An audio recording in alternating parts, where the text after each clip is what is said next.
الحمد لله رب العالمين الرحمن الرحيم مالك يوم الدين إياك نعبد وإياك نستعين اهدنا الصراط المستقيم صراط الذين أنعمت عليهم غير المغضوب عليهم ولا الضالين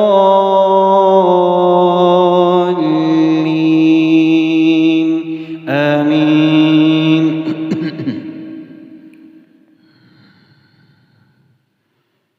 بسم الله الرحمن الرحيم. سيقول السفهاء من الناس ما ولاهم عن قبلتهم التي كانوا عليها قل لله المشرق والمغرب يهدي من يشاء إلى صراط مستقيم وكذلك جعلناكم أمة وسطا لتكونوا شهداء على الناس ويكون الرسول عليكم شهيدا وما جعلنا القبلة التي كنت عليها إلا لنعلم من يتبع الرسول ممن ينقلب على عقبيه وإن كانت لكبيرة إلا على الذين هدى الله وما كان الله ليضيع إيمانكم إن الله بالناس لرءوف رحيم.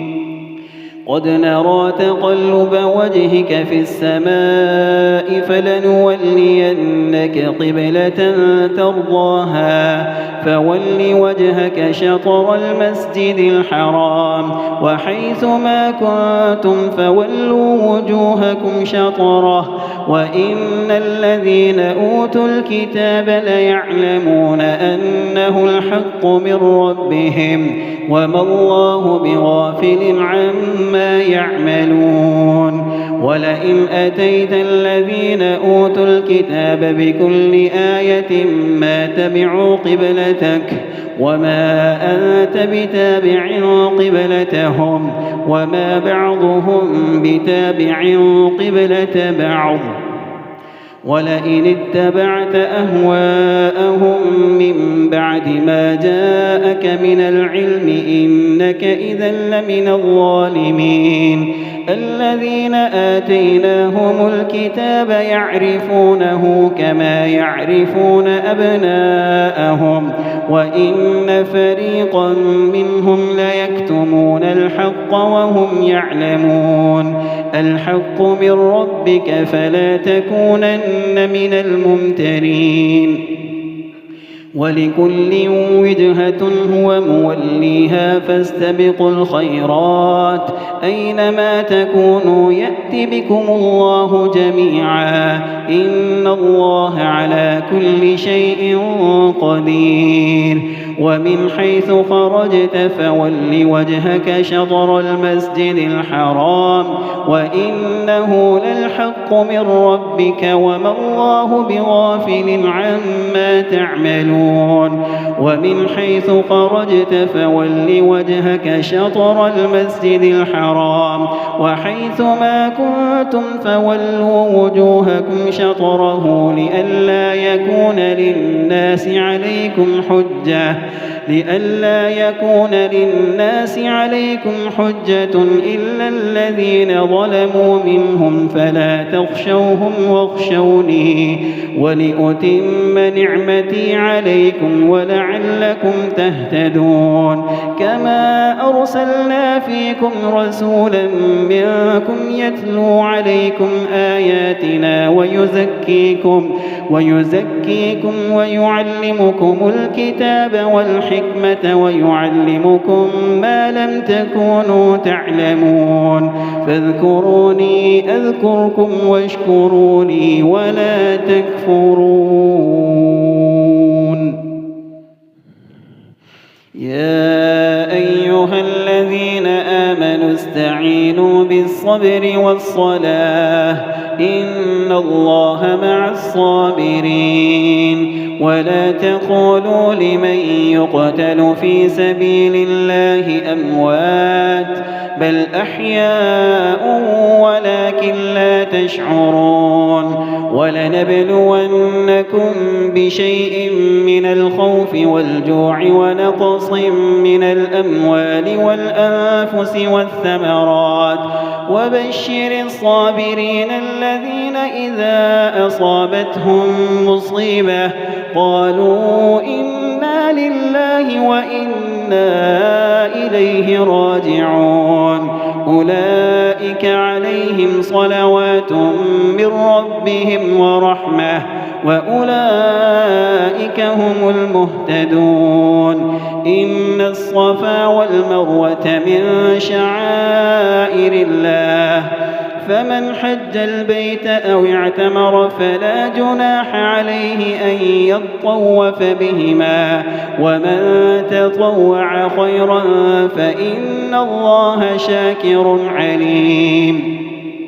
إن الذين يكتمون ما أنزلنا من البينات والهدى من بعد ما بيناه للناس في الكتاب أولئك يلعنهم الله ويلعنهم اللاعنون إلا الذين تابوا وأصلحوا وبينوا فأولئك أتوب عليهم وأنا التواب الرحيم إن الذين كفروا وماتوا وهم كفار أولئك عليهم لعنة الله والملائكة والناس أجمعين خالدين فيها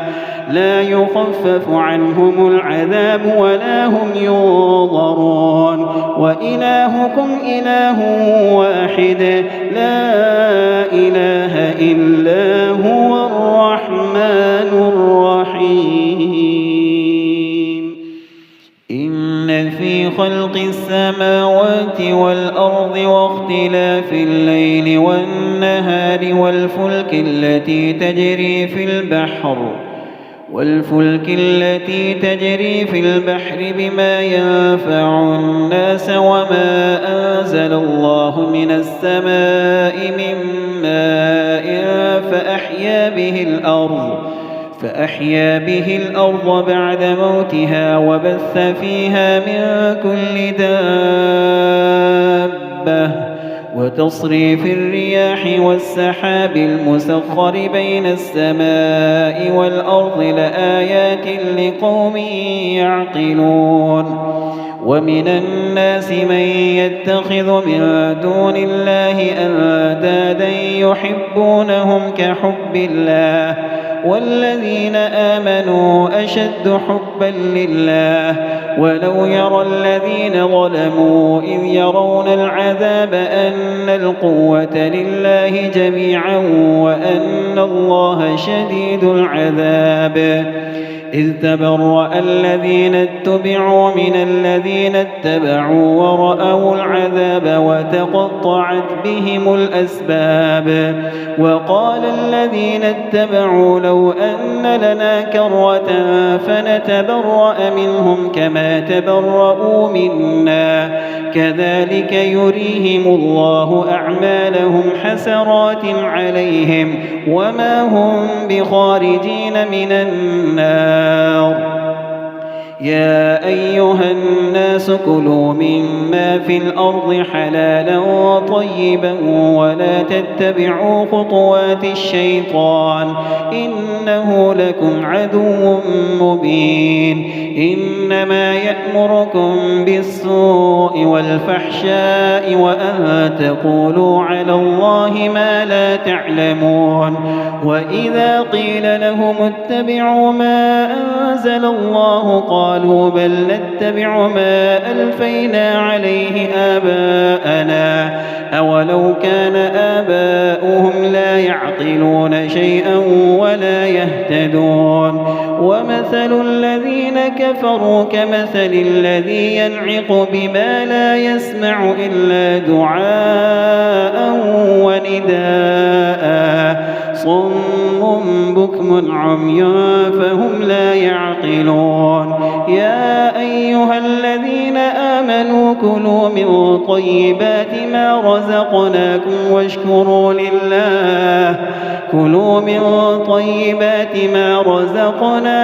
واشكروا لله إن كنتم إياه تعبدون إنما حرم عليكم الميتة والدم ولحم الخنزير وما أهل به لغير الله فمن اضطر غير باغ ولا عاد فلا إثم عليه إن الله غفور رحيم إن الذين يكتمون ما أنزل الله من الكتاب ويشترون به ثمنا قليلا أولئك ما يأكلون في بطونهم إلا النار ولا يكلمهم الله يوم القيامة ولا يزكيهم ولهم عذاب أليم أولئك الذين اشتروا الضلالة بالهدى والعذاب بالمغفرة فما أصبرهم على النار ذلك بأن الله نزل الكتاب بالحق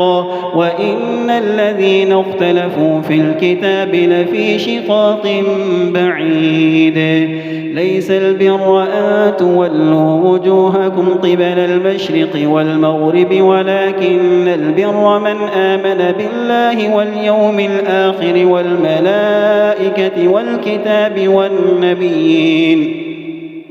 وآتى المال على حبه ذوي القربى واليتامى والمساكين وابن السبيل والسائلين وفي الرقاب وأقام الصلاة وآتى الزكاة والموفون بعهدهم إذا عاهدوا والصابرين في البأساء والضراء وحين البأس أولئك الذين صدقوا وأولئك هم المتقون يا أيها الذين آمنوا كتب عليكم القصاص في القتلى الحر بالحر والعبد بالعبد والأنثى بالأنثى فمن عفي له من أخيه شيء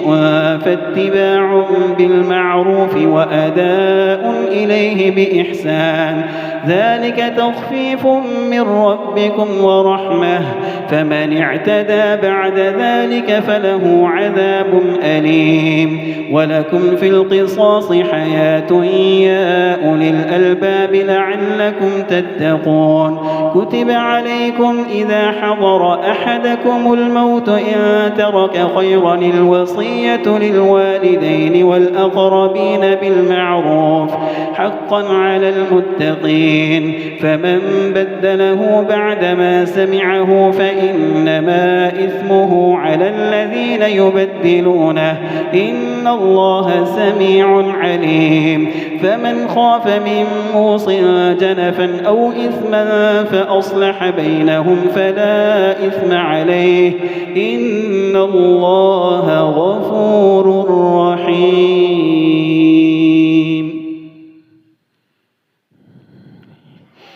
يا أيها الذين آمنوا كتب عليكم الصيام كما كتب على الذين من قبلكم لعلكم تتقون أياما معدودات فمن كان منكم مريضا أو على سفر فعدة من أيام أخر وعلى الذين يطيقونه فدية طعام مسكين فمن تطوع خيرا فهو خير له وأن تصوموا خير لكم إن كنتم تعلمون شهر رمضان الذي أنزل فيه القرآن هدى للناس وبينات من الهدى والفرقان فمن شهد منكم الشهر فليصمه، ومن كان مريضا أو على سفر فعدة من أيام أخر، يريد الله بكم اليسر ولا يريد بكم العسر، ولتكملوا العدة ولتكبروا الله على ما هداكم ولعلكم تشكرون. وإذا سألك عبادي عني فإني قريب أجيب دعوة الداع إذا دعاني فليستجيبوا لي وليؤمنوا بي لعلهم يرشدون. أحل لكم ليلة الصيام الرفث إلى نسائكم هن لباس لكم وأنتم لباس لهن، علم الله أنكم كنتم تختانون أنفسكم فتاب عليكم وعفى عنكم، فالآن باشروهن وابتغوا ما كتب الله لكم، وكلوا واشربوا حتى يتبين لكم الخيط الأبيض من الخيط الأسود من الفجر، ثم أتموا الصيام إلى الليل ولا تباشروهن وأنتم عاكفون في المساجد، تلك حدود الله فلا تقربوها، كذلك يبين الله آياته للناس لعلهم يتقون. ولا تأكلوا أموالكم بينكم بالباطل وتدلوا بها إلى الحكام لتأكلوا فريقا من أموال الناس بالإثم وأنتم تعلمون. يسألونك عن الأهلة قل هي مواقيت للناس والحج، وليس البر بأن تأتوا البيوت من ظهورها ولكن البر من اتقى وأتوا البيوت من أبوابها واتقوا الله لعلكم تفلحون. وقاتلوا في سبيل الله الذين يقاتلونكم ولا تعتدوا إن الله لا يحب المعتدين. واقتلوهم حيث ثقفتموهم وأخرجوهم من حيث أخرجوكم والفتنة أشد من القتل، ولا تقاتلوهم عند المسجد الحرام حتى يقاتلوكم فيه، فإن قاتلوكم فاقتلوهم كذلك جزاء الكافرين، فإن انتهوا فإن الله غفور رحيم. وقاتلوهم حتى لا تكون فتنة ويكون الدين لله، فإن انتهوا فلا عدوان إلا على الظالمين. الشهر الحرام بالشهر الحرام والحرمات قصاص، فمن اعتدى عليكم فاعتدوا عليه بمثل ما اعتدى عليكم واتقوا الله واعلموا أن الله مع المتقين. وأنفقوا في سبيل الله ولا تلقوا بأيديكم إلى التهلكة وأحسنوا إن الله يحب المحسنين. وأتموا الحج والعمرة لله، فإن أحصرتم فما استيسر من الهدي، ولا تحلقوا رؤوسكم حتى يبلغ الهدي محله، فمن كان منكم مريضا أو به أذى من رأسه ففدية من صيام أو صدقة أو نسك، فإذا أمنتم فمن تمتع بالعمرة إلى الحج فما استيسر من الهدي، فمن لم يجد فصيام 3 أيام في الحج و7 إذا رجعتم تلك 10 كاملة، ذلك لمن لم يكن أهله حاضر المسجد الحرام. واتقوا الله واعلموا أن الله شديد العقاب. الحج أشهر معلومات، فمن فرض فيهن الحج فلا رفث ولا فسوق ولا جدال في الحج، وما تفعلوا من خير يعلمه الله، وتزودوا فإن وإن خير الزاد التقوى واتقون يا أولي الألباب. ليس عليكم جناح أن تبتغوا فضلا من ربكم، فإذا أفضتم من عرفات فاذكروا الله عند المشعر الحرام واذكروه كما هداكم وإن كنتم من قبله لمن الضالين. ثم أفيضوا من حيث أفاض الناس واستغفروا الله إن الله غفور رحيم. فإذا قضيتم مناسككم فاذكروا الله كذكركم آباءكم أو أشد ذكرا. فمن الناس من يقول ربنا آتنا في الدنيا وما له في الآخرة من خلاق، ومنهم من يقول ربنا آتنا في الدنيا حسنة وفي الآخرة حسنة وقنا عذاب النار.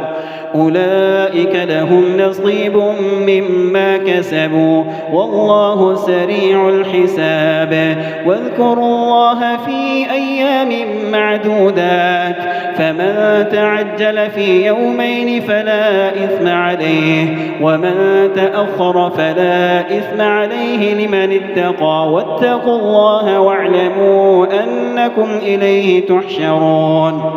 ومن الناس من يعجبك قوله في الحياة الدنيا ويشهد الله على ما في قلبه وهو ألد الخصام، وإذا تولى سعى في الأرض ليفسد فيها ويهلك الحرث والنسل والله لا يحب الفساد. وإذا قيل له اتق الله أخذته العزة بالإثم فحسبه جهنم ولبئس المهاد. ومن الناس من يشري نفسه ابتغاء مرضات الله والله رؤوف بالعباد. يا أيها الذين آمنوا ادخلوا في السلم كافة ولا تتبعوا خطوات الشيطان إنه لكم عدو مبين. فإن زللتم من بعد ما جاءتكم البينات فاعلموا أن الله عزيز حكيم. هل ينظرون إلا أن يأتيهم الله في ظلل من الغمام والملائكة وقضي الأمر وإلى الله ترجع الأمور. سل بني إسرائيل كم آتيناهم من آية بينة ومن يبدل نعمة الله من بعد ما جاءته فإن الله شديد العقاب. زين للذين كفروا الحياة الدنيا ويسخرون من الذين آمنوا والذين اتقوا فوقهم يوم القيامة والله يرزق من يشاء بغير حساب. كان الناس أمة واحدة فبعث الله النبيين مبشرين ومنذرين وأنزل معهم الكتاب بالحق ليحكم بين الناس فيما اختلفوا فيه وما اختلف فيه إلا الذين أوتوه من بعد ما جاءتهم البينات بغيا بينهم فهدى الله الذين آمنوا لما اختلفوا فيه من الحق بإذنه والله يهدي من يشاء إلى صراط مستقيم. أم حسبتم أن تدخلوا الجنة ولما يأتكم مثل الذين خلوا من قبلكم مستهم البأساء والضراء وزلزلوا حتى يقول الرسول والذين آمنوا معه متى نصر الله ألا إن نصر الله قريب. يسألونك ماذا ينفقون قل ما أنفقتم من خير فللوالدين والأقربين واليتامى والمساكين وابن السبيل وما تفعلوا من خير فإن الله به عليم. كتب عليكم القتال وهو كره لكم وعسى أن تكرهوا شيئا وهو خير لكم وعسى أن تحبوا شيئا وهو شر لكم والله يعلم وأنتم لا تعلمون يسألونك عن الشهر الحرام قتال فيه قل قتال فيه كبير وصد عن سبيل الله وكفر به والمسجد الحرام وإخراج أهله منه أكبر عند الله والفتنة أكبر من القتل ولا يزالون يقاتلونكم حتى يردوكم عن دينكم إن استطاعوا ومن يرتدد منكم عن دينه فيمت وهو كافر فأولئك حبطت أعمالهم في الدنيا والآخرة وأولئك أصحاب النار هم فيها خالدون إن الذين آمنوا والذين هاجروا وجاهدوا في سبيل الله أولئك يرجون رحمة الله والله غفور رحيم يسألونك عن الخمر والميسر قل فيهما إثم كبير ومنافع للناس وإثمهما أكبر من نفعهما ويسألونك ماذا ينفقون قل العفو كذلك يبين الله لكم الآيات لعلكم تتفكرون في الدنيا والآخرة ويسألونك عن اليتامى قل إصلاح لهم خير وإن تخالطوهم فإخوانكم والله يعلم المفسد من المصلح ولو شاء الله لأعنتكم إن الله عزيز حكيم ولا تنكحوا المشركات حتى يؤمنوا ولأمة مؤمنة خير من مشركة ولو أعجبتكم ولا تنكحوا المشركين حتى يؤمنوا ولعبد مؤمن خير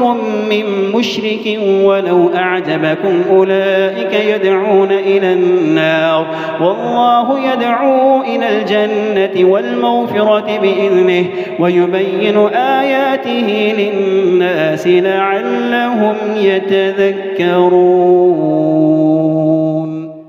بسم الله الرحمن الرحيم ويسألونك عن المحيض قل هو أذى فاعتزلوا النساء في المحيض ولا تقربوهن حتى يطهرن فإذا تطهرن فأتوهن من حيث أمركم الله إن الله يحب التوابين ويحب المتطهرين نساؤكم حرث لكم فأتوا حرثكم أنى شئتم وقدموا لأنفسكم واتقوا الله واعلموا أنكم ملاقوه وبشر المؤمنين ولا تجعلوا الله عرضة لأيمانكم أن تبروا وتتقوا وتصلحوا بين الناس والله سميع عليم لا يؤاخذكم الله باللغو في أيمانكم ولكن يؤاخذكم بما كسبت قلوبكم والله غفور حليم للذين يؤلون من نسائهم تربص 4 أشهر فإن فاءوا فإن الله غفور رحيم وإن عزموا الطلاق فإن الله سميع عليم والمطلقات يتربصن بأنفسهن 3 قروء ولا يحل لهن أن يكتمن ما خلق الله في أرحامهن إن كن يؤمن بالله واليوم الآخر وبعولتهن أحق بردهن في ذلك إن أرادوا إصلاحا ولهن مثل الذي عليهن بالمعروف وللرجال عليهن درجة والله عزيز حكيم. الطلاق مرتان، فإمساكم بمعروف أو تسريح بإحسان. ولا يحل لكم أن تأخذوا مما آتيتموهن شيئا إلا أن يخافا ألا يقيما حدود الله، فإن خفتم ألا يقيما حدود الله فلا جناح عليهما فيما افتدت به، تلك حدود الله فلا تعتدوها، ومن يتعد حدود الله فأولئك هم الظالمون. فإن طلقها فلا تحل له من بعد حتى تنكح زوجا غيره، فإن طلقها فلا جناح عليهما أن يتراجعا إن ظنا أن يقيما حدود الله، وتلك حدود الله يبينها لقوم يعلمون. وإذا طلقتم النساء فبلغن أجلهن فأمسكوهن بمعروف أو سرحوهن بمعروف، ولا تمسكوهن ضرارا لتعتدوا، ومن يفعل ذلك فقد ظلم نفسه. ولا تتخذوا آيات الله هزوا، واذكروا نعمة الله عليكم وما أنزل عليكم من الكتاب والحكمة يعظكم به، واتقوا الله واعلموا أن الله بكل شيء عليم. وإذا طلقتم النساء فبلغن أجلهن فلا تعضلوهن أن ينكحن أزواجهن إذا تراضوا بينهم بالمعروف، ذلك يوعظ به من كان منكم يؤمن بالله واليوم الآخر، ذلكم أزكى لكم وأطهر، والله يعلم وأنتم لا تعلمون. والوالدات يرضعن أولادهن حولين كاملين لمن أراد أن يتم الرضاعة، وعلى المولود له رزقهن وكسوتهن بالمعروف، لا تكلف نفس إلا وسعها، لا تضار والدة بولدها ولا مولود له بولده، وعلى الوارث مثل ذلك، فإن أرادا فصالا عن تراض منهما وتشاور فلا جناح عليهما. وإن أردتم أن تسترضعوا أولادكم فلا جناح عليكم إذا سلمتم ما آتيتم بالمعروف، واتقوا الله واعلموا أن الله بما تعملون بصير. والذين يتوفون منكم ويذرون أزواجا يتربصن بأنفسهن 4 أشهر وعشرا، فإذا بلغن أجلهن فلا جناح عليكم فيما فعلن في أنفسهن بالمعروف، والله بما تعملون خبير. ولا جناح عليكم فيما عرضتم به من خطبة النساء أو أكننتم في أنفسكم، علم الله أنكم ستذكرونهن ولكن لا تواعدوهن سرا إلا أن تقولوا قولا معروفا، ولا تعزموا عقدة النكاح حتى يبلغ الكتاب أجله، واعلموا أن الله يعلم ما في أنفسكم فاحذروه، واعلموا أن الله غفور حليم. لا جناح عليكم إن طلقتم النساء ما لم تمسوهن أو تفرضوا لهن فريضة على الموسع قدره وعلى المقتر قدره متاعا بالمعروف حقا على المحسنين. وإن طلقتموهن من قبل أن تمسوهن وقد فرضتم لهن فريضة فنصف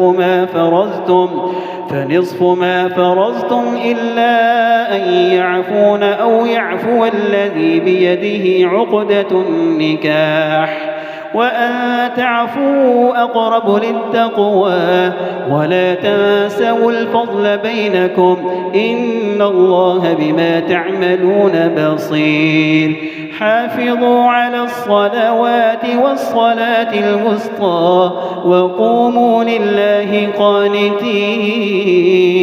فإن خفتم فرجالا أو ركبانا فإذا أمنتم فاذكروا الله كما علمكم ما لم تكونوا تعلمون. والذين يتوفون منكم ويذرون أزواجا وصية لأزواجهم متاعا إلى الحول غير إخراج فإن خرجن فلا جناح عليكم فيما فعلن في أنفسهن من معروف والله عزيز حكيم. وللمطلقات متاع بالمعروف حقا على المتقين كذلك يبين الله لكم آياته لعلكم تعقلون. ألم تر إلى الذين خرجوا من ديارهم وهم ألوف حذر الموت فقال لهم الله موتوا ثم أحياهم إن الله لذو فضل على الناس ولكن أكثر الناس لا يشكرون. وقاتلوا في سبيل الله واعلموا أن الله سميع عليم. من ذا الذي يقرض الله قرضا حسنا فيضاعفه له أضعافا كثيرة والله يقبض ويبسط وإليه ترجعون. ألم تر إلى الملأ من بني إسرائيل من بعد موسى إذ قالوا لنبي له ابعث لنا ملكا نقاتل في سبيل الله قال هل عسيتم إن كتب عليكم القتال ألا تقاتلوا قالوا وما لنا ألا نقاتل في سبيل الله وقد أخرجنا من ديارنا وأبنائنا فلما كتب عليهم القتال تولوا إلا قليلا منهم والله عليم بالظالمين. وقال لهم نبيهم إن الله قد بعث لكم طالوت ملكا قالوا أنى يكون له الملك علينا ونحن أحق بالملك منه ولم يؤت سعة من المال قال إن الله اصطفاه عليكم وزاده بسطة في العلم والجسم والله يؤتي ملكه من يشاء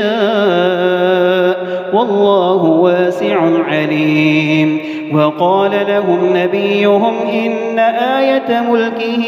أن يأتيكم التابوت فيه سكينة من ربكم وبقية مما ترك آل موسى وآل هارون تحمله الملائكة إن في ذلك لآية لكم إن كنتم مؤمنين. فلما فصل طالوت بالجنود قال إن الله مبتليكم بنهر فمن شرب منه فليس مني ومن لم يطعمه فإنه مني إلا من اغترف غرفة بيده فشربوا منه إلا قليلا